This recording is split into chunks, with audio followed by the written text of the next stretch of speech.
Amazing info کے معزز ناظرین، اس بات سے تو آپ بخوبی واقف ہیں کہ ڈرامہ انڈسٹری ہو، فلم انڈسٹری ہو یا پھر فیشن اور ماڈلنگ، اسے گلیمرس کی دنیا کہا جاتا ہے۔ تبھی تو جو بھی اس دنیا میں جاتا ہے آہستہ آہستہ گناہوں کی دلدل میں پھنستا چلا جاتا ہے۔ مگر افسوس کہ آج کی نوجوان نسل سبق سیکھنے کی بجائے شہرت اور دولت کے چکر میں نہ صرف اس گلیمرس دنیا میں جانے کی خواہش رکھتی ہے بلکہ اس کو اپنا روزگار بھی بنا رہی ہے۔ مگر کہتے ہیں کہ اللہ پاک جسے چاہے جب چاہے ہدایت دے دیتا ہے۔ اسی بات کو مد نظر رکھتے ہوئے آج امیزنگ انفو یوٹیوب چینل آپ لوگوں کو چند ایسے مشہور ترین ایکٹرز اور ایکٹریسز کے بارے میں بتانے جا رہا ہے جنہوں نے پہلے تو گلیمرس کی دنیا کو سب کچھ سمجھتے ہوئے اسے اپنا کیریئر بنایا، مگر جب اللہ پاک نے ان پر حقیقت آشکار کی تو انہوں نے اسلام کی خاطر اس گلیمرس دنیا کو جوتے کی نوک پر رکھتے ہوئے خیر آباد کہہ دیا۔ تو آئیے جانتے ہیں یہ اداکار کون کون سے ہیں۔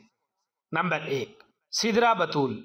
خوبرو حسینہ سدرا بطول کی اسلام کی خاطر شوبز انڈسٹری کو چھوڑ دینے کی کہانی انتہائی دلچسپ ہے۔ واضح رہے 8 دسمبر 1985 کو پاکستان کے شہر کوئٹہ میں پیدا ہونے والی سدرا بطول مشہور پاکستانی اداکارہ رہ چکی ہیں، کیونکہ انہوں نے صرف پاکستانی ڈراموں میں ہی نہیں بلکہ سپر ہٹ ثابت ہونے والی پاکستانی فلموں میں بھی کام کر رکھا ہے۔ ان کی 2 مشہور فلموں کا نام ہلا گلا اور بن روئے ہے۔ سدرا بطول کا شوبز انڈسٹری کا سفر اس وقت شروع ہوا جب انہوں نے 2012 میں مشہور پاکستانی ڈرامہ داغ میں اداکاری کی جوہر دکھانے کے ساتھ ساتھ اپنے حسن کے جلوے بھی کھیلے۔ لوگوں نے داغ ڈرامے میں ان کی اداکاری کو خوب سراہا، بس پھر کیا تھا، انہوں نے پیچھے مڑ کر نہیں دیکھا اور ایک کے بعد ایک ڈرامہ اور فلم کرتی چلی گئی، جس سے انہوں نے خوب عزت، دولت اور شہرت کمائی۔ دوسرے لفظوں میں آپ یوں بھی کہہ سکتے ہیں کہ شوبز کی چکا چوند روشنیوں نے انہیں اپنے جال میں اس قدر جگڑا کہ یہ گناہوں کی دلدل میں دھنستی چلی گئیں۔ بہرحال ان کے مشہور ڈراموں کی بات کی جائے تو داغ کے علاوہ یہ زندگی ہے، خدا دل میں ہے، عشق ہماری گلیوں میں، پرورش اور امید ان کے مشہور ڈرامے ہیں۔ مگر اچانک لوگوں کو ان کا ایک نیا روپ اس وقت دیکھنے کو ملا جب انہوں نے اپنے انسٹاگرام اکاؤنٹ کے ذریعے یہ اعلان کیا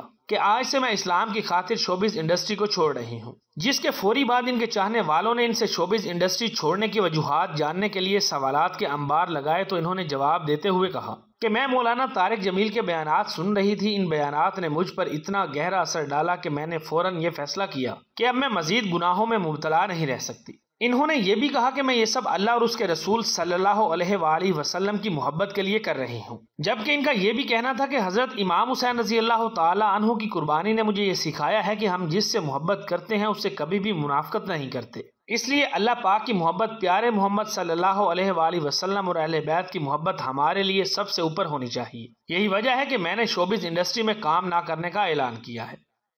نمبر 2، عبداللہ قریشی۔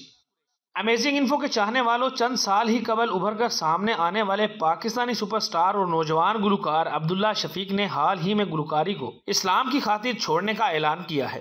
آئیے جانتے ہیں ان کے اس ناقابل یقین سفر کے بارے میں کہ آخر کیسے عبداللہ گانے لکھنے، گانے گانے اور موسیقی بنانے سے اسلام کی طرف آئے ہیں۔ یاد رہے عبداللہ شفیق اگست 1993 کو پاکستان کے دارالحکومت اسلام آباد میں پیدا ہوئے۔ انہوں نے گلوکاری کا آغاز تو اپنی تعلیم کے دوران ہی کر دیا تھا، مگر انہیں ابتدائی شہرت یوٹیوب میوزک کور سے ملی۔ شہرت ملتے ہی عبداللہ پورے پاکستان میں کنسرٹ کرنے لگے۔ اسی دوران انہوں نے نیس کیفے بیسمنٹ سیزن 4 کے لیے آواز دو اور کتنی صدیاں جیسے مشہور گانے گائے۔ انہوں نے اپنا پہلا گانا تیرے لیے 2013 میں ریلیز کیا، مگر یہ شہرت کی بلندیوں پر اس وقت پہنچے جب عبداللہ قریشی نے کوک اسٹوڈیو میں آفریں آفریں گانا گایا، جسے لوگوں نے کافی پسند کیا۔ پھر وہ وقت آیا جب انہیں دبئی، تھائی لینڈ، انگلینڈ اور دنیا بھر کے بڑے ممالک سے آفرز موصول ہوئیں۔ یوں پھر انہوں نے مختلف ممالک میں جا کر پرفارم کیا۔ اس طرح عبداللہ شفیق نے خوب دولت اور شہرت کمائی، مگر ان کے چاہنے والے اس وقت ہکا بکا رہ گئے جب شہرت کی عین بلندی پر پہنچتے ہی 6 اکتوبر 2022 کو عبداللہ شفیق نے یہ اعلان کیا کہ وہ اسلام کی خاطر میوزک انڈسٹری کو ہمیشہ کے لیے چھوڑ رہے ہیں۔ انہوں نے گلوکاری چھوڑنے کا اعلان انسٹاگرام اور دیگر سوشل میڈیا پلیٹ فارم کے ذریعے کیا۔ انہوں نے گلوکاری چھوڑنے کے فیصلے کے بارے میں بتاتے ہوئے کہا کہ میں نے سوچ سمجھ کر میوزک سے وقفہ لیا تھا تاکہ میں سچ کھوجتے ہوئے یہ سوچ سکوں کہ میں کون ہوں، کیا بننا چاہتا ہوں، کہاں سے آیا ہوں، کس لیے آیا ہوں، کہاں جا رہا ہوں، مزید یہ کہ میرا اختتام کیا ہوگا۔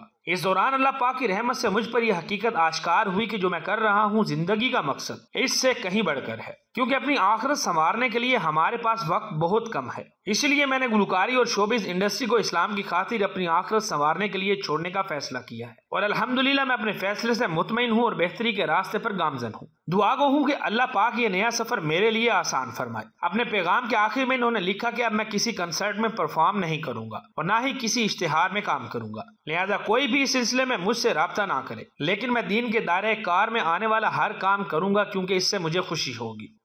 نمبر 3، صنم چودھری۔